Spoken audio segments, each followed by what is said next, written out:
All right, we are sitting here talking with none other than Mickle Markets. Mickle, how are you, man? I'm great, Brad. How are you? I'm doing very well. And look, I want to thank you for taking the time out of your long weekend to sit down with me. I've been intending to speak to you. I've always been blown away by your insights that you have on the space. And I'm so glad that we've had a chance to sit down and talk today. No doubt about it. All right. Yeah, no, I'm a long-term fan, so I'm excited to be here. Oh man, well I appreciate it, man. No doubt about it. And listen, we're going to get into some cool stuff today. So look, it's everything Ripple XRP. There's a lot to talk about, whether you want to talk about the case or whether you want to talk about burn to mint or whether you want to talk about hooks or automated market makers. There's so much great stuff going on. What would you like to talk about today?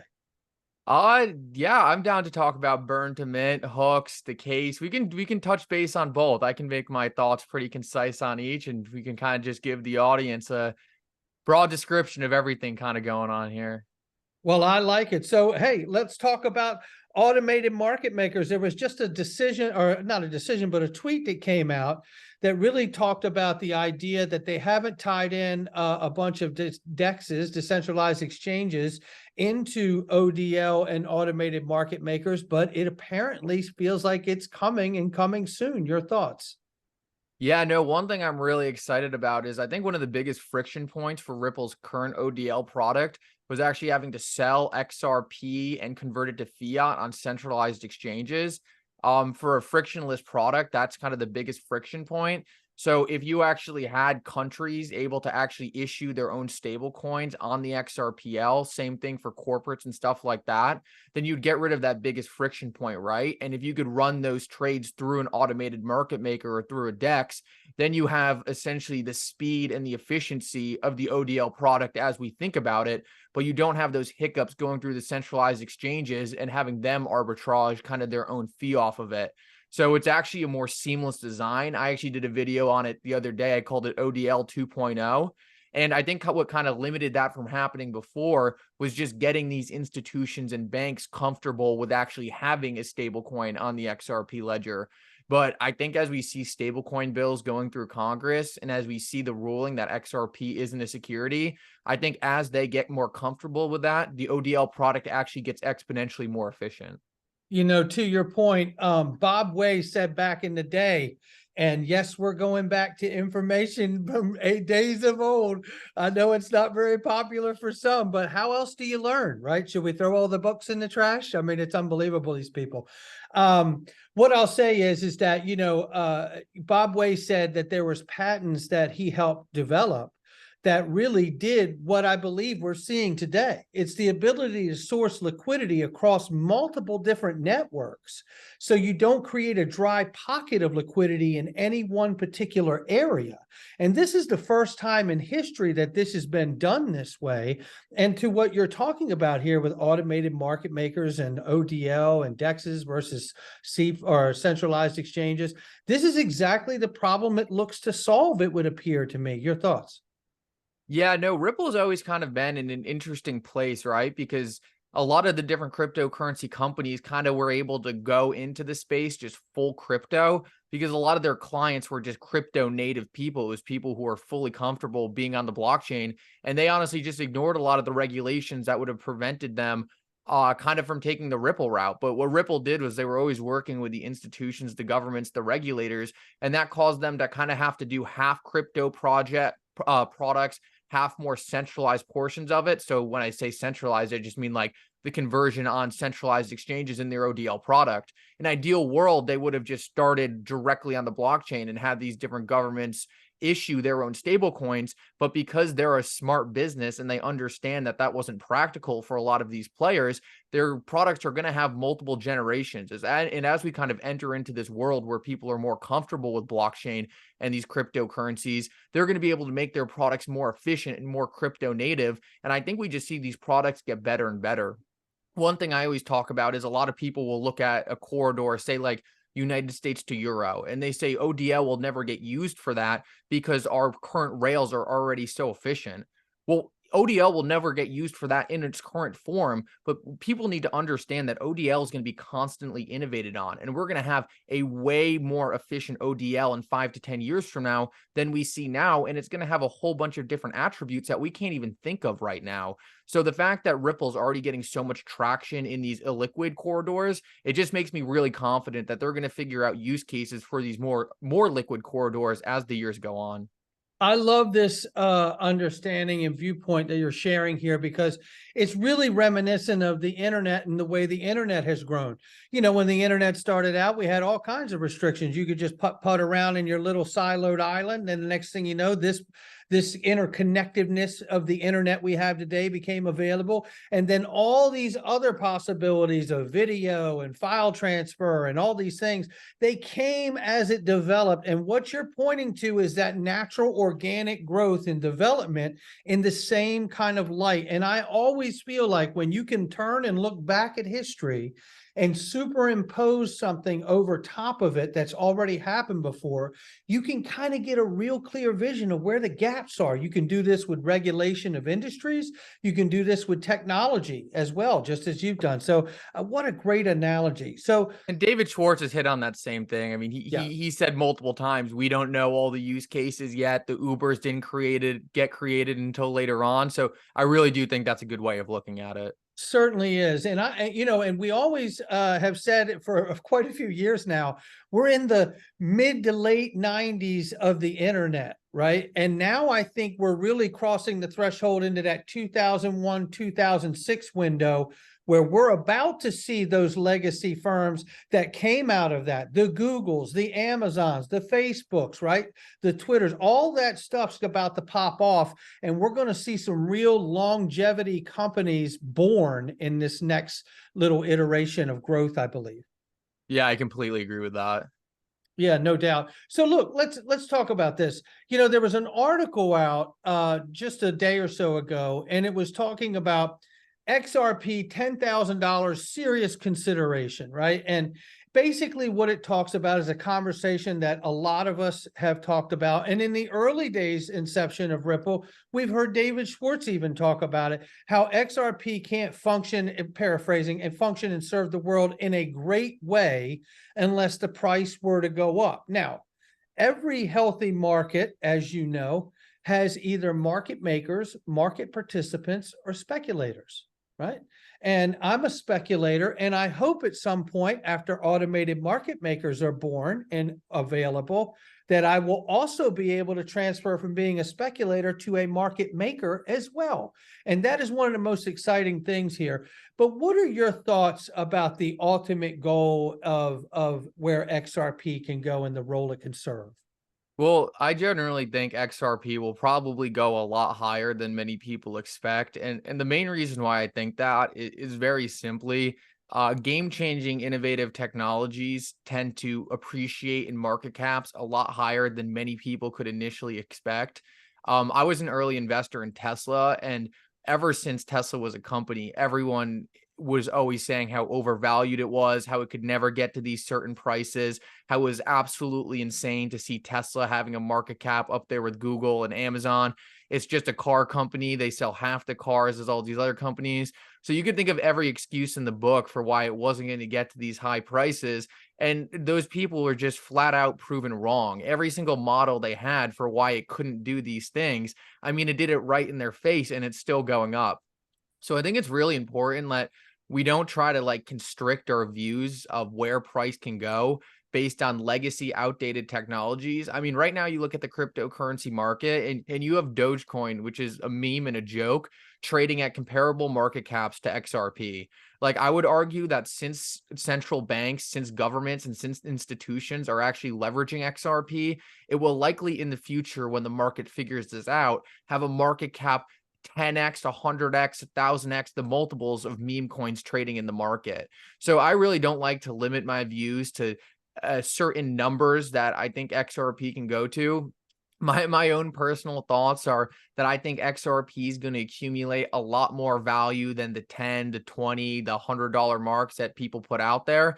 I think it's going to take a lot of time to ramp all that in and to build out. But the one thing I'm pretty confident in right now is that XRP fundamentally is a game-changing technology for our financial system.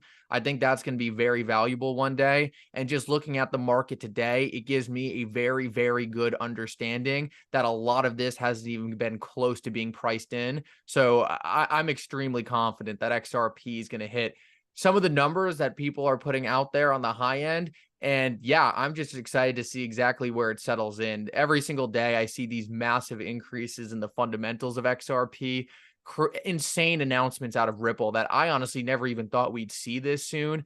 XRP hasn't reflected it in the price, but I will say the same exact thing happened with Tesla. They were landing all these massive partnerships. They were innovating at an insane rate. It took the market a while to price it in, but when it finally did, it priced it in a big way. Oh, what a great analogy that is with Tesla and what they've done there. No doubt about it. I do believe that, there are so many people that get fixated on price and that it's 50 cents and 50 cents. And why isn't it going up? And we got a decision. They said it's not a security. Why didn't the price go higher and all of these things? And I feel like there's still an ambiguity, right? The SEC has intentionally continued to try to suppress the decision of this case by what they're doing now, to the tune that it's been stated that they've had an unfaithful allegiance to the law, for goodness sake. So, I mean, at this point, you know, I'm excited about the technology, as you said, and what it can do. I always say, I think this is the greatest financial paradigm shift in the history of mankind. And I feel like the XRP Ledger and Ripple, the company, are smack dab in the middle of it. And speaking of which, tomorrow, the Digital Euro Association is going to have Ripple on their panel to discuss the CBDC of the euro and of the world, and other CBDCs of the world. So what are your thoughts about that when you see Ripple participating in these level of discussion? Oh, I mean, for me, it's been like written for so long at this point. I mean, I just kind of zoom out and I try to like look at this just in a very simple way. Do you think public blockchains and this cryptocurrency technology is going to be important in the future? And if your answer to that is yes, then there's really only one player we can look at right now that's making significant strides with all these massive organizations. I mean, for crying out loud, we learned that Ripple was meeting with the Federal Reserve in 2013. That's not normal. Ripple was founded in like 2010. The fact that they were already getting those kinds of meetings, it just shows you there's something else there than just some normal startup company. And you could make the same exact case for like what you're saying with the Digital Euro Foundation. They were working with the Bank of England. It was one of their first customers. Obviously, they have close ties with the IMF and the BIS. And you just see all these high-powered organizations completely intertwined with what Ripple's doing. Half of their board members are from these different organizations. And for me, it just lets me know that regardless of what they tell you and what they show you in public, it's very easy to see that there is a deep connection here. And as long as my faith in cryptocurrencies and blockchain technologies is strong going into the future, then it's very obvious for me that Ripple and XRP are going to have a very significant place in that world. Yeah, and I feel like too, when we start seeing those larger announcements and launches of CBDCs and Ripple's involvement in a much deeper, greater way revealed to us publicly, I think you're going to see that also ignite the other side of development, which is the developer in his house with a great idea, or in his garage or basement, and that next version of YouTube or whatever will be born. But it's going to take, to me, see, these things work together. There's so many people have gotten themselves in a ridiculous place where they're asking you to choose one or the other, when in fact it takes a village. That's how the internet was born. Yeah, can I make one comment on CBDCs? Yes. Yeah, so it's actually kind of wild. Like when I was like really looking at their strides on the CBDC side, I think when I first started looking at cryptocurrencies, which was like 2019, Ripple or the amount of countries looking at CBDCs was something like 20%, like really low. And now I'm seeing stats that it's almost at 90% of countries are studying CBDCs. Now, if you look at the amount of partnerships Ripple already has, and this was announced by the head of Ripple's CBDC team, they're already working with something like 17 to 20% of the central banks in the entire world. Now, whether or not they land every single one of these partnerships, it almost doesn't matter. The fact that CBDCs are such a new phenomenon and Ripple right now is the de facto player that most of these countries are going to, I mean, it's an incredible job by their team to be positioning themselves in this place. So for me, like what we were saying earlier, it just seems so obvious to me that these countries clearly have been eyeing Ripple and XRP. And I'll tell you this right now from someone who works in tech, these countries, most of these big institutions are not going to be able to build their own solutions. We're talking about one of the hardest things to build in the entire world. If it was easy, they would all be doing it. It's extremely difficult. It requires so much time and effort. Just think of how long it took Ripple and XRP to get to where they are now. And a lot of them are so far behind the 8 ball, they don't have the right engineers to be able to do it. They're just going to be forced to rely on players like Ripple and XRP to build their solution. So I think they're positioned absolutely perfectly. There's really not another player out there who I think really is close, like without getting into a whole bunch of other projects. There are some that are making good strides, but they just have such a unique path carved out for them. I'm so excited about where they're headed. I really am too. And on the forefront, looking ahead, where are you really focused? Like, are you looking towards the case now? What are the things that are standing out for you and Ripple and XRP's progress in the coming days and weeks? Yeah, so I mean, I think the case is all but over. I think like fizzling out right now. We're watching like the credits of a movie, but I mean, for all intents and purposes, and I'll just lay out my thinking real quick on that. There's just really not much more there. I mean, the SEC is going through an appeal process based on things that they shouldn't even be allowed to appeal at this stage. They're asking Judge Torres, who just wrote her entire opinion on why XRP is hardly ever a security when Ripple sells it, and itself is never a security. The SEC is asking her to change her mind. I mean, that's just not going to happen. She's likely going to deny their appeal, and then it's going to be in a position where the SEC is going to trial, saying that Brad and Chris should have known they were selling a security since 2013, when the court itself has stated publicly that they weren't selling a security. Most of their sales weren't even in the United States. So what I'm trying to say is it's essentially a joke of a case going to trial. And not even to get into politics, but one of the funniest things about it is the trial's in New York, and what you have is two Trump-era officials. The jury will just agree with Brad and Chris simply based on that in some aspects. So I don't think the SEC has a chance at all in this case much further. Maybe Judge Torres throws him a bone and gives him some tiny little thing, but I think what we see in the ruling right now is what we get. Now, one thing you talked about earlier that I think is really important to understand is the conservativeness around other big banks and other institutions around messing with the SEC. They want this thing completely over, and they didn't wait 2.5 years to say, okay, let's jump in this right before we have a final decision, right before there's a settlement, right before this thing's fully closed out. They want the final clarity. They want to know that the SEC is completely out of there before they really start stepping in a big way.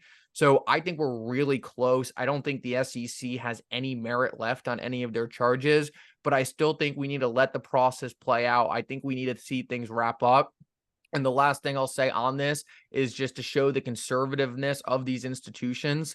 When Elon Musk went up against the SEC in his trial, and it was for just a dumb tweet he set out, almost every single bank who was banking for Tesla and giving Tesla loans told him, you better settle this case with the SEC right now, or we're cutting off all business with you.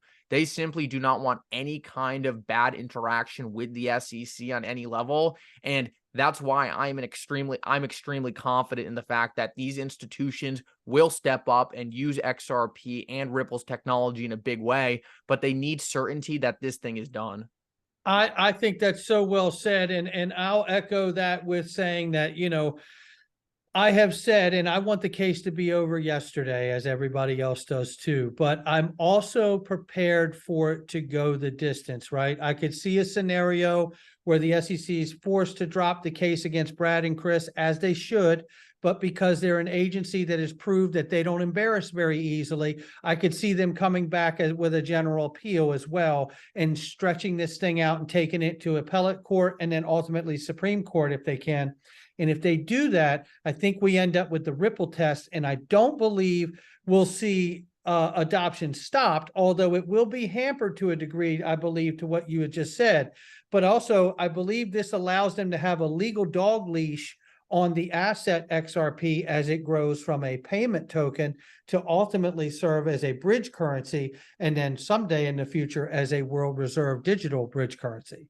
I think it's really good to position thinking, especially like that, in a worst case scenario, just so people understand what could possibly happen. Now, the one wrench I'll throw in there is I don't think there's any way Gary Gensler will be at the SEC for that amount of time. And I think that drastically changes the equation with every new SEC chair we get. I mean, just think of what could happen if we had someone like Hester Peirce, head of the SEC. I think there's a lot of different things that can play out over the next 2 years. So I do think it's really important to like have that as a worst case scenario for what could happen. But I will say, I tend to think that we will probably have this wrapped up under a different SEC chair, worst case scenario, because this just politically really isn't the move. And then the only thing I'll say on top of that is that the fact that Judge Torres went out of her way and she didn't have to do this is really important for people to understand this. This was completely outside of anything she had to do. For her to specifically comment and say that XRP is not a security, for her to go over to give the extra step and say that, I mean, that was by far the most important thing we could have gotten. And now the case is really between Ripple and the SEC, and XRP is really just completely left out of it. XRP really does have its clarity going forward. Now, most of the big institutions, like we were talking about, are using XRP through Ripple. So there's still a little bit of a hiccup there because they don't want to mess between Ripple and the SEC. But it seems like to me, XRP already has a lot of the clarity it's going to need for the future. Absolutely, well said. And, to the point of bigger entities using XRP, the holy grail is someday that everyone wants to hold it, right? So that way you get the price rise from the surge of liquidity and the utility. So you get the use of the asset, but you also get the experience, the actual rise in price for demand of the asset as well. What are your thoughts on that? Like, do you ultimately see banks holding it like a holy grail one day, or do you see them just being a market participant? Oh, I see them holding it, and I see them holding it in conjunction with other partners that they trade with. So what I see is they probably set up massive pools of liquidity in order to facilitate their own trades. Because, I mean, we're talking about massive amounts of money being moved all over the world, and they want to know that liquidity is always going to be there. So I think in one way or another, they build up their own liquidity pools that they use to facilitate their own trade, and they try to keep that liquidity there. There's always going to be like a base amount of liquidity they're going to want to have on hand to facilitate any given trade. So I think what we end up is a whole bunch of different pools of liquidity spread out all around the world. And all these different pools of liquidity will all be different sizes. Like I talked about the possibility of one day using ODL for even a liquid corridor that we have today. That would need ODL to be more efficient, and we'd need some increases in what ODL can do. But if we got to that point, you would need so much more liquidity there than between a very niche corridor, say between an African country and Japan. But you position these pools of liquidity all over the world, and you have XRP just kind of being this neutral liquidity that anyone can use or draw off of. And at the end of the day, you're always going to have a minimum amount of liquidity in each one of these corridors that you're going to want to kind of stay there and always be there. So I really do think eventually we do get to a point where as these banks and institutions set up this infrastructure, they position XRP all over and they hold a certain amount there to always be there for if demand is needed. Well said, Mickle Markets. Tell everybody where they can find you. You can find me on Twitter at XRP Mickle. I think on YouTube right now it's just Mickle. I post every day, so if you type that in, I'm sure you'll see a video. And just make sure to double check on Twitter or X. I will be verified on there. There's so many scammers out there, so just be careful. And then, yeah, on YouTube, I think it should also be verified there too. I think it's something like 42K subscribers, so just make sure you get the right person. Well said, no doubt about it. These are tricky times, my friend, no doubt. Mickle Markets, thank you for being here. Don't go anywhere.